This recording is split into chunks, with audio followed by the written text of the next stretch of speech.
Next topic है आपका harmony in the family, means the basic unit of human interaction. ठीक है, तो परिवार क्या होता है, एक बेसिक यूनिट होती है सदस्यों के इंटरेक्शन की, सदस्यों के आपसी इंटरेक्शन की। ठीक है ना। तो यहाँ पे हम देखेंगे कि what is family, what are reasons of problem in family, how to sort out this problem.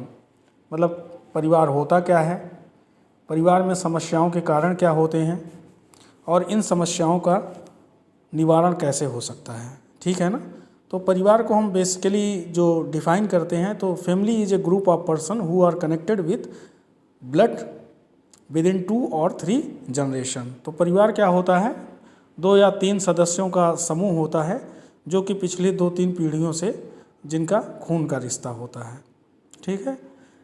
और परिवार में एक ग्रुप दैट कंटेन, जो परिवार का ग्रुप होता है ये contain that consist A group that consist their parents and children.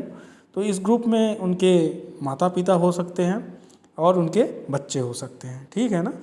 तो family is the basic unit of all interaction. Family क्या होती है, परस्पर बातचीत की मूल इकाई होती है। Family is the basic unit of all interaction and we share our feeling and interest with them and have affinity to them. और हम क्या करते हैं, अपनी जो भावनाएं होती हैं और जो हमारा रुचि होती है उनके साथ शेयर करते हैं, जिनका एक डेफिनिट मतलब होता है। ठीक है ना। जिनमें आत्मीयता होती है, जैसे कि कह सकते हैं कि जिनका एक डेफिनिट मतलब होता है, कुछ फीलिंग्स होती हैं जिसको हम अपने जो परिवार होता है उसके साथ शेयर करते हैं। तो हम ये कह सकते हैं कि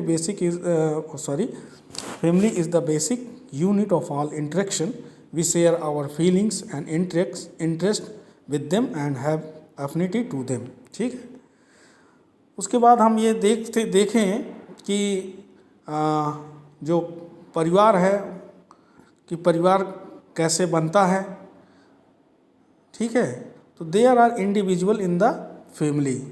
परिवार में क्या होते हैं, सदस्य होते हैं। ठीक है। और सदस्यों के बीच में क्या होता है, आपसी संबंध होता है। आपसी संबंध का मतलब कि पिता का पुत्र से, ठीक है, माता का पुत्र से, इस तरीके से भाई का बहन से, बहुत सारे रिश्ते होते हैं। तो परिवार इसी तरीके से मिलकर बनता है। इसलिए जो परिवार होता है इसमें होता क्या है, ह्यूमन रिलेशनशिप, मतलब मनुष्य का संबंध, जिसे कहते हैं हम ह्यूमन रिलेशनशिप। तो the major issues are not due to lack of physical facility but due to the lack of relationship. तो जब परिवार में इस तरीके के लोग रहते हैं तो उसमें जो समस्याओं का जो कारण है, क्या वो कारण उनकी भौतिक आवश्यकताओं को लेकर है या due to lack of relationship, या संबंधों में जो कमी है उसकी वजह से। तो यहाँ पे मतलब कि जो परिवार में, जैसे परिवार में क्या है, सदस्य हैं जिनके बीच में आपस में संबंध होता है, ह्यूमन रिलेशनशिप होता है। तो जो मेजर इशू होता है वो क्या फिजिकल फैसिलिटी को लेके होता है या मतलब भौतिक आवश्यकताओं को लेके हो सकता है, या उनके बीच में जो आपसी संबंध है उसमें कमी होने की वजह से हो सकता है। तो ये देखा गया कि जो आदमियों की आवश्यकता है वो बहुत कम है। मतलब फिजिकल फैसिलिटी किसके लिए ज़रूरत है, केवल बॉडी के लिए, ना कि आई के लिए। ये आप लोगों को मैं बता चुका हूँ कि फिजिकल फैसिलिटी किसकी नीड है, बॉडी की। और जो हमारी आई की नीड है वो आपकी फीलिंग्स, जो आपकी भावनाएं हैं, जो आपके मीन्स इंटरेस्ट हैं, जिसे हम एक दूसरे के साथ शेयर करते हैं। तो यहाँ पे जो देखा गया कि जो फिजिकल फैसिलिटी है उसकी वजह से रिश्तों में कमी नहीं आती है। रिश्तों में जो आपसी मतभेद होते हैं वो होते हैं due to lack of relationship. संबंध में जो कमियां होती हैं वो आपके आपसी संबंध में आपसी परस्पर तालमेल ना होने की वजह से जो रिलेशनशिप बिगड़ता है वो आपसी तालमेल ना होने की वजह से। तो इसके लिए जो है हम लोग कैसे इसको आइडेंटिफाई कर सकते हैं, कैसे हम इस चीज़ को पहचान करके परिवार में सामंजस्य ला सकते हैं। तो इसके लिए क्या किया गया, set of proposal to verify harmony in the family, परिवार में सद्भावों को सत्यापित करने के प्रस्तावों का समूह। तो इसमें सबसे पहले जो पहला स्टेटमेंट दिया गया वो था relationship is and it exist between one self and other self. तो कोई भी रिश्ता पहले से मौजूद होता है जो कि एक स्वयं का दूसरे स्वयं के साथ होता है, ठीक है ना। तो यहाँ पे कोई भी रिश्ता जो होता है आपका पहले से होता है और इसमें जो है एक स्वयं का दूसरे स्वयं के साथ होता है, एक आई का relationship of one eye with the another eye.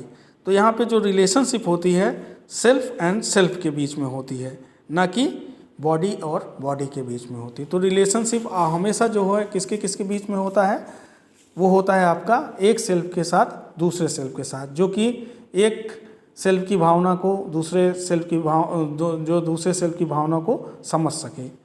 तो बॉडी और बॉडी के बीच में कोई रिलेशनशिप नहीं होता है, ठीक है। संबंध आई और आई के बीच में होता है। दूसरा स्टेटमेंट ये है the self have feeling in relationship and these feelings are between I and I. तो स्वयं के रिश्तों में भावनाएं होती हैं और ये भावनाएं मैं और मैं के बीच होती हैं। दूसरा स्टेटमेंट क्या था कि the self have feeling in relationship, स्वयं के रिश्ते में भावनाएं होती हैं और ये भावनाएं मैं और मैं के बीच में होती हैं। ना व्हाट आर दीज फीलिंग्स, अब ये फीलिंग होती क्या क्या है। तो इसमें जो तीसरा आपका जो स्टेटमेंट दिया गया these feelings in the I are definite and they can be identified with definiteness. तो ये फीलिंग जो होती हैं निश्चित होती हैं और इसको हम आसानी से पहचान सकते हैं, ठीक है ना। These feelings are in I are definite and they can be identified with definiteness. तो इन जो आई में फीलिंग्स होती है वो डेफिनिट होती है, डेफिनिट मतलब कि निश्चित रूप से होती है और हम इसको पहचान भी सकते हैं निश्चितता से, मतलब कि निश्चित रूप से इसको हम पहचान सकते हैं। तो ये फीलिंग होती क्या क्या है, देयर आर 9 फीलिंग्स। इसमें सबसे पहले आपका trust, respect, affection, care, guidance, reverence, glory, gratitude and love.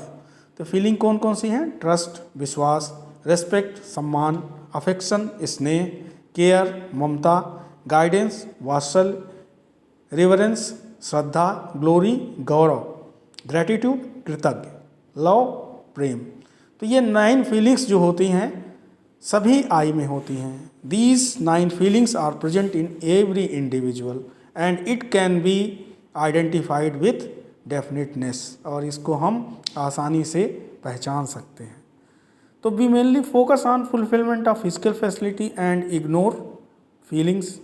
हम क्या करते हैं कि हमेशा जो है ये समझते हैं कि लोग जो हैं फिजिकल फैसिलिटी के लिए परेशान हैं परिवार में, और हम उस फिजिकल फैसिलिटी को पूरा करने के लिए तत्पर रहते हैं। हम उनकी भावनाओं को कभी समझते ही नहीं, ठीक है ना। तो ये स्टेटमेंट जो आपका 4 आया, तो जो 4 था कि इसमें कि स्टेटमेंट 4 अभी हम बोलते हैं, पहले थोड़ा सा इसको आप ही समझ लीजिए कि मतलब फिजिकल फैसिलिटी कि हम समझते हैं कि वो जो है दुखी या उनको ज़्यादा फिजिकल फैसिलिटी की नीड है, लेकिन भावनाओं की भी उनको आवश्यकता होती है और उसको हम पहचान नहीं पाते हैं।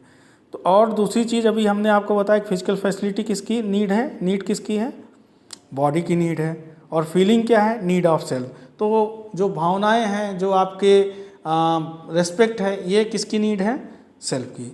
तो सेल्फ को क्या चाहिए, रेस्पेक्ट, फीलिंग्स। तो हमें क्या करना है कि परिवार में जो हमारे साथ जुड़े हुए हैं, एसोसिएट हैं, हमें उनकी भावनाओं को समझ करके उनकी जो भावनाएं हैं उसको पूरा करना है, ना कि उनकी फिजिकल फैसिलिटी को पूरा करना है, ठीक है ना। फिजिकल फैसिलिटी यथासंभव जितना होता वो पूरा करिए, वो नहीं है। लेकिन जब आदमी केवल फिजिकल फैसिलिटी को ही पूरा करने में लगा रहता है, तब जो परिवार में समस्या होती है, उस परिवार में जो पारिवारिक समस्याएं होती हैं तभी जो है पैदा होती हैं। तो स्टेटमेंट 4 क्या है, recognizing and fulfilling these feeling leads to the mutual happiness in the relationship.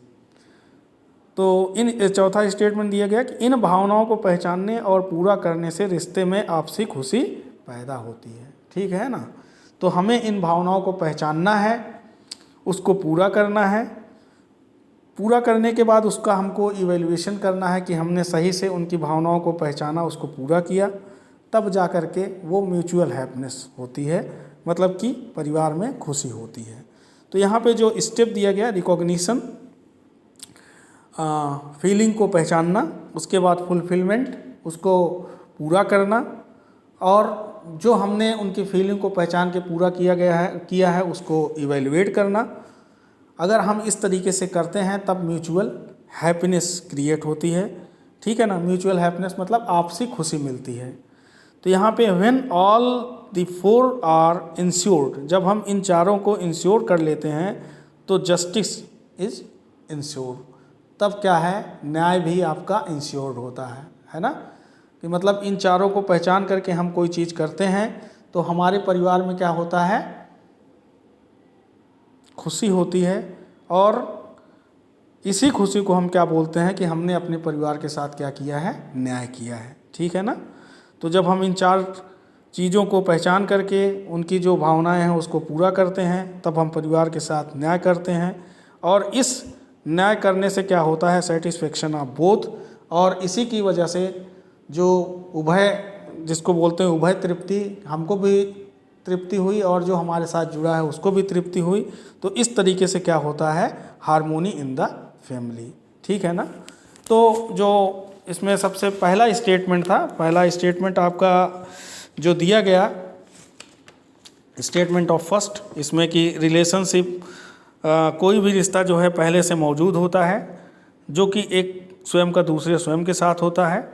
रिश्ता जो है सेल्फ का सेल्फ से होता है, ना कि बॉडी का बॉडी से होता है। दूसरा स्टेटमेंट ये है कि स्वयं के रिश्ते में भावनाएं होती हैं, और ये भावनाएं मैं और मैं के बीच में होती हैं। The self have feeling in relationship and these feeling are between I and I. ठीक है ना। And these feeling in the I are definite, that is they can be identified with definiteness. और ये फीलिंग क्या होती है, जो आई की है, डेफिनिट होती है, निश्चित होती है, और इसको हम निश्चित रूप से पहचान सकते हैं। और स्टेटमेंट 4 क्या है कि फीलिंग्स को पहचानना, उसको पूरा करना, और पूरा करने के बाद उसको इवैल्यूएट करना। इवैल्यूएट करने के बाद अगर हम ये पाते हैं कि हमने जो है जो उनकी फीलिंग थी उसको हमने सही तरीके से पूरा किया है, तब क्या मिलता है, म्यूचुअल हैप्पीनेस। और अगर हम इन 4 लेवल को पूरी तरीके से पहचान के इंश्योर होते हैं कि हमने इनकी भावनाओं को पहचान करके ये सारी चीज़ें की हैं, तो फिर जस्टिस क्या होता है, इंश्योर होता है, न्याय भी इंश्योर होता है।